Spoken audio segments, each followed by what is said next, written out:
My sister stole my fiancé, slept in my bed, and asked to use my $40,000 wedding for their big day. Now she's alone and wants back in. My name is Luna, and I am the younger of two sisters in what you could call a blended household. But blended suggests some type of harmony, which there wasn't much of growing up. My mother had been married before, to a man who died when my half-sister was 5. She then met my father, they married, and I arrived a year later. Sounds like a lovely little package, right? Wrong. See, my mother had inherited this house from her first husband. Nice place, not too fancy. She also had a sewing factory. After she and my father married, she urged him to assist run the firm. They formed a good squad, I'll give them that. Dad handled the money, while Mom was in charge of manufacturing things and dealing with people. They quickly doubled the company's profitability. When I was tiny, I overheard them discussing the future. They were in the kitchen, supposing I was sleeping. "I hope the girls will take over someday," she remarked. "Keep it in the family, you know." Dad concurred. "That'd be great. Luna's got a good eye for design already, and Sophia's sharp with numbers." Sophia had other plans, unbeknownst to them. My dear half-sister never let me forget that she and Mom owned everything, including the house, the business, and the terrible spoons we ate with. "This is my house," she'd protest, barring the entrance to her room. "You're just living in it 'cause your dad mooches off Mom." I was too young to realize why she was so cruel. I merely wanted to play with her wonderful toys and borrow a pencil for drawing. But if I touched something, she would take it away. "That's mine," she screamed. "My real dad bought it before he died. You can't have it." Mom attempted to stop her. "Sophia, honey, that's not nice. Luna's your sister." Sophia would spit back, "Half-sister. And she gets everything. It's not fair." Dad didn't say anything throughout these fights. He would simply touch my head and urge me to ignore her. But how could I? She made my life hellish. One day, I discovered some colored pencils in the living room. I was overjoyed because I could finally draw the lovely gowns that I had imagined. I began sketching, engrossed in my own little universe. Then Sophia stormed in. "Those are mine," she said, grasping the pencils. Before I could stop her, she ripped up my sketches. I hurried to Mom and sobbed. She hugged me tightly before marching over to Sophia's room. "That's enough," I heard her exclaim. "You will not treat your sister this way." However, nothing changed. Sophia continued finding ways to tell me that I didn't belong, and as we grew older, things just got worse. My parents made every effort to maintain peace as we grew older. They would buy us the same clothes and offer us equal gifts for holidays. But that wasn't enough for Sophia. "Luna's sweater is softer," she said. Or, "Her necklace has more jewels. You always give her the best stuff." It didn't matter that it was untrue. Sophia saw me as the favorite, the outsider who had taken her rightful place. When I was approximately 10, my parents decided to sell the old house and purchase a larger one. I recall how thrilled I was to have my own room when we moved in. "This is amazing," I exclaimed, spinning around the empty space. Sophia appeared at the doorway, her face black. "Don't get too comfortable. This house belongs to me and Mom. You're just a guest here." I felt my stomach drop. Even in this new location, nothing had changed. Later that night, I heard Mom and Dad conversing quietly.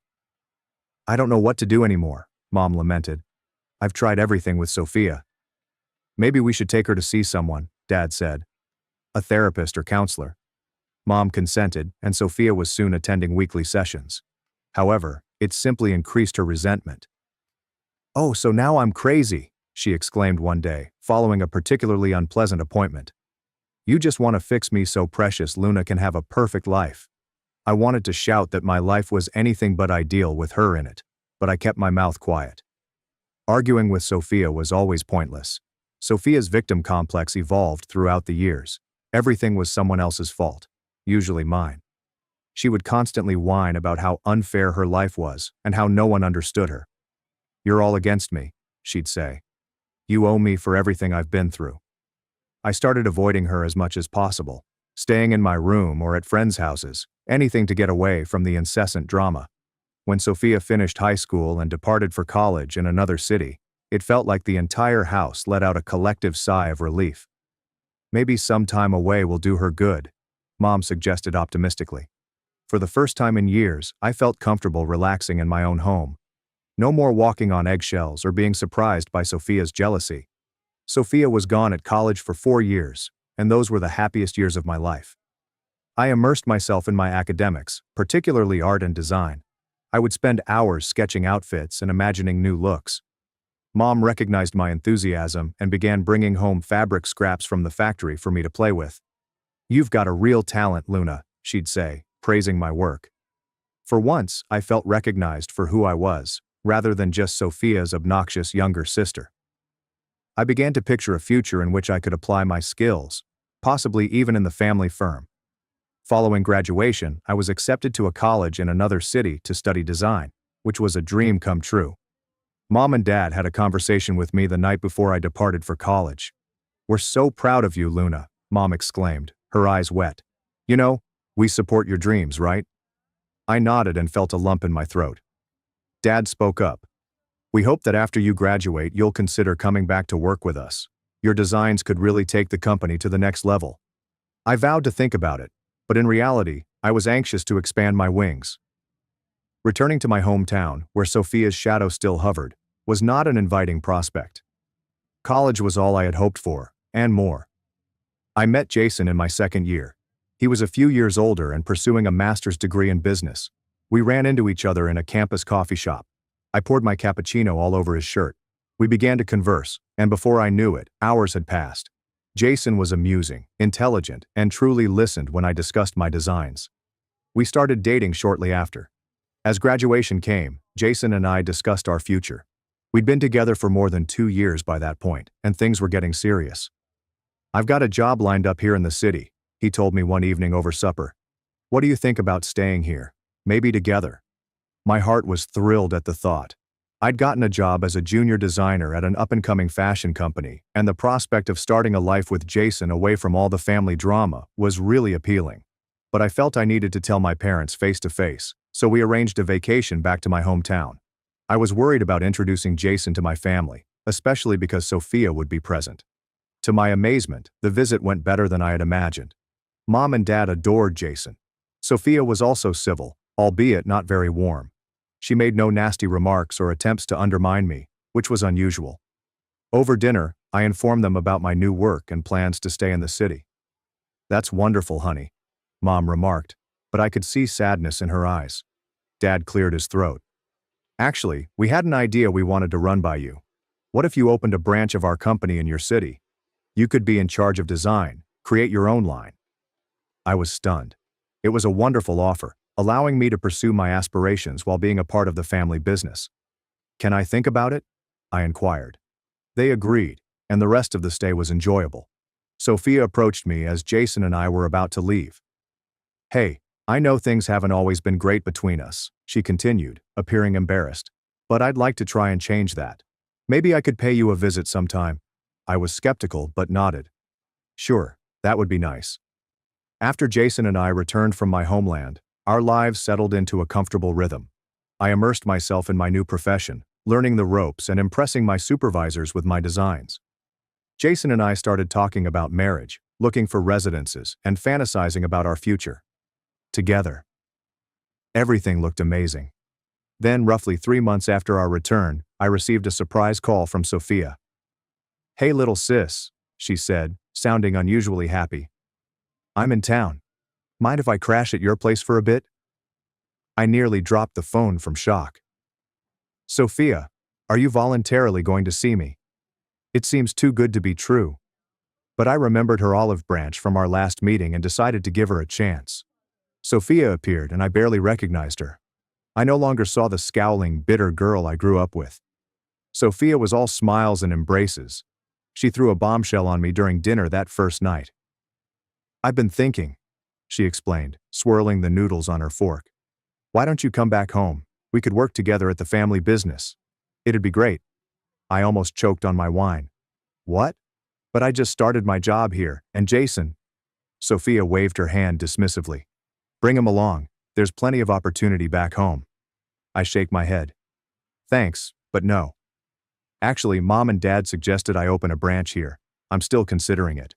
For a brief time, I caught a glimpse of the old Sophia, a tightening around her eyes, a little droop of her mouth, but it vanished so fast that I assumed I had imagined it. "Well, if you won't come home, maybe I could stay here a while longer," she demanded. We've got so much catching up to do. Despite my better judgment, I agreed. And to my amazement, living with Sophia was not the disaster I had anticipated. She was extremely helpful, taking on the majority of the domestic responsibilities. We'd stay up late, talking about our childhood and laughing at shared recollections. It felt as if I was finally receiving the sister I had always wanted. Sophia mentioned the possibility of us working together again over a bottle of wine one evening. "What if we opened that branch together?" she proposed. "You handle the design, I'll do the business side. We'd make a great team." The idea was appealing. Despite our rough history, Sophia and I had been getting along great, and her financial expertise could really help get the new branch off the ground. "Let me think about it," I answered, not wanting to commit right away. Jason began to visit more frequently over the course of many weeks. Given our background, I was concerned about how he and Sophia would get along, but they appeared to get along well. When I got home from work, they'd be laughing at inside jokes or discussing some business plan. It made me happy to see two crucial individuals in my life getting along so well. Jason and I have picked a date for our wedding, which is only 6 months away. I created the invites, meticulously picked the guest list, and fussed over every detail of the cuisine and decorations. Sophia was there every step of the way, offering advice and assistance. Meanwhile, Jason and I agreed to open a branch of my family's company following the wedding. Sophia and I spent several evenings talking about our plans, becoming more thrilled with each session. "We're going to make an amazing team," Sophia said one night, clinking her wine glass against mine. 2 months before the big day, I was juggling work, wedding planning, and prospective business ventures. Life was chaotic, yet beautiful. Then came the call, which altered everything. "Luna, it's Dad." His voice was strained on the phone. "Your mother. She's not well. She's been feeling poorly for a while, but you know your mother, always putting on a brave face." He paused, and I could hear his anxiety in his stillness. "I'm struggling to keep up with everything. The business, the house." I did not hesitate. "I'm coming home right now." When I informed Sophia, she sighed. "I wish I could come with you, but I've got some important meetings I can't reschedule." I was shocked by her hesitancy, but I did not press it. "It's okay, I'll keep you updated." The situation at home was worse than I had expected. Mom looked pale and weak, unlike the bright lady I recalled. The doctor's diagnosis was devastating, a tumor requiring emergency surgery. I pushed myself into action, taking up domestic responsibilities, assisting Dad with the business where possible, and, most importantly, being there for Mom. I decided to work remotely, fitting my design work between hospital visits and home care. The days passed in a flurry of dread and tiredness, but there was eventually good news. Mom's operation had been successful, and she was recovering well. Throughout it all, I tried to maintain contact with Jason. We used to video chat every day, and his face was a soothing presence on my screen. "How's your mom doing?" he'd ask, his brow pinched with concern. "Better today," I said, attempting a smile. "How are things there? Is Sophia behaving herself?" He would laugh and tell me everything was okay. However, as the days went, our discussions became shorter and less frequent. I convinced myself that was just the stress of the situation and that everything would return to normal once I got home. However, a month into my stay, the video calls stopped completely. My messages remained unanswered. The silence was terrible. My stomach churned with anxiety. After days of unanswered calls and messages, I couldn't take it anymore. I had to see Jason to figure out what was going on.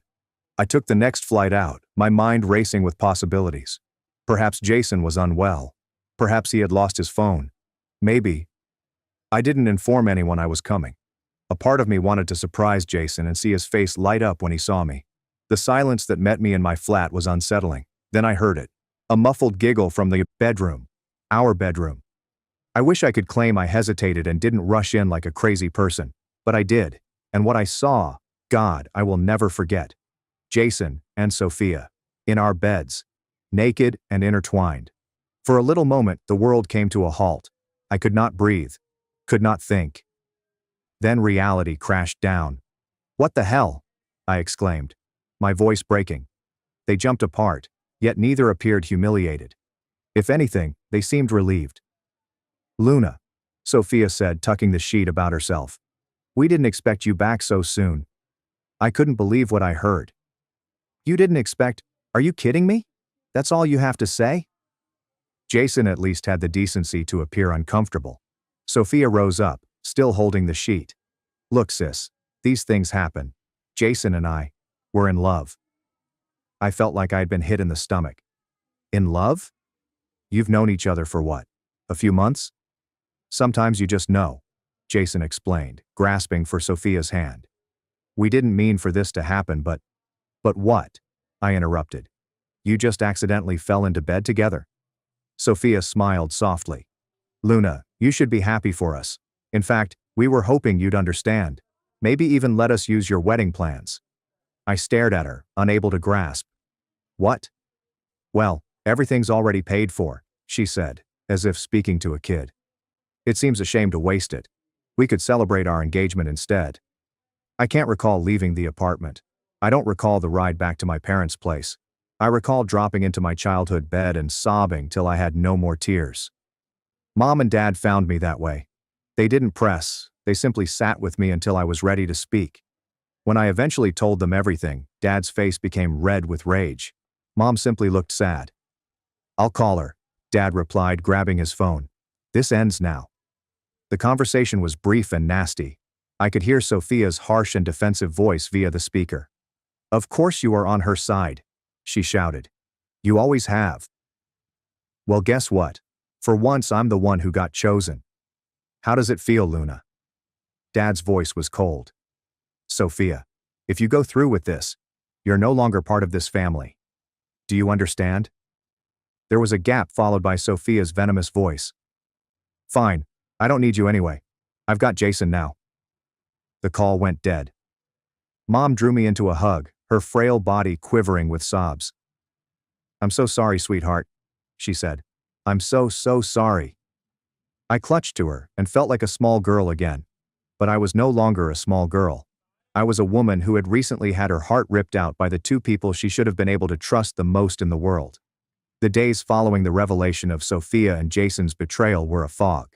One moment, I'd be curled up in bed, unable to face the world.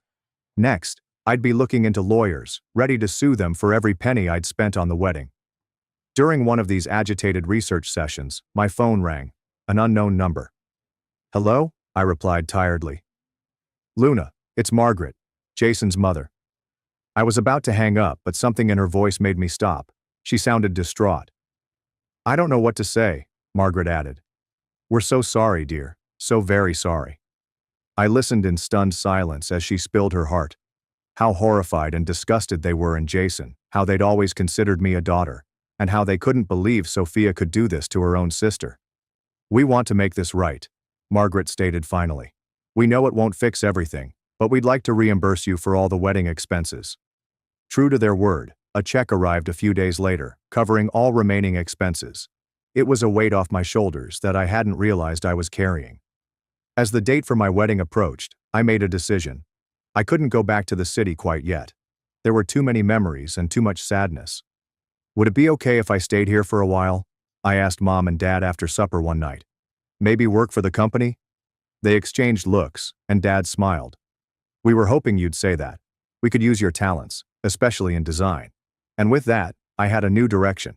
I poured myself into work with a zeal that startled even me. Every sketch and design was a middle finger to Sophia and Jason. Look what you gave up, I reflected cruelly. Look what you lost. Sophia and Jason's wedding day has passed. We didn't go, of course.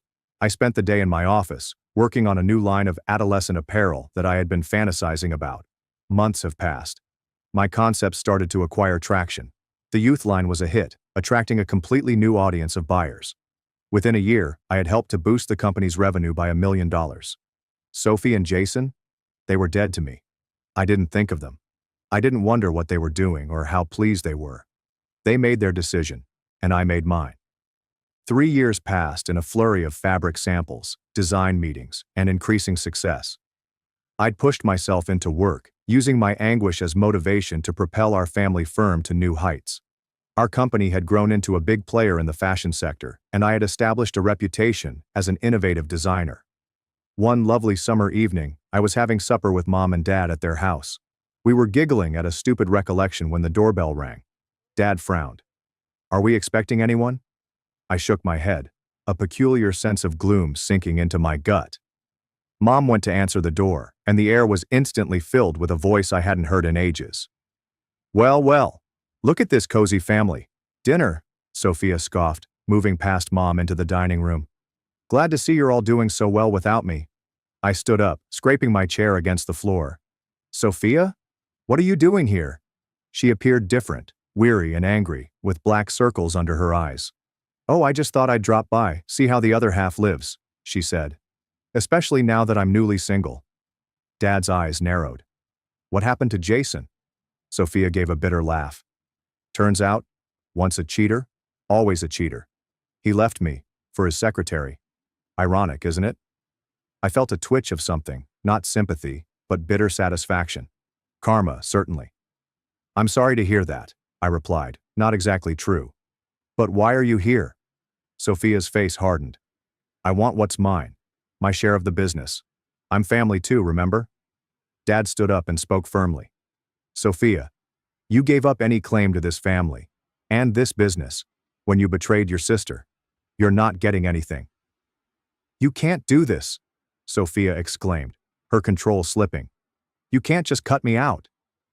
Mom walked forward, her voice quiet yet determined. We already have, Sophia. You're disinherited. Please leave. For a brief time, I believed Sophia would lash out physically. Instead, she just stared at us all, her eyes filled with venom. This isn't over, she snarled, storming away. A few days later, while in my office, I noticed a disturbance in the foyer. I dashed down to find Sophia in the midst of our office, screaming at the top of her lungs. You're all being duped, she exclaimed at our perplexed employees. My parents are unscrupulous liars. They've stolen what's rightfully mine. I did not hesitate. Despite the turmoil around me, I dialed 911 and spoke calmly. We need officers at Fashion Forward Designs immediately.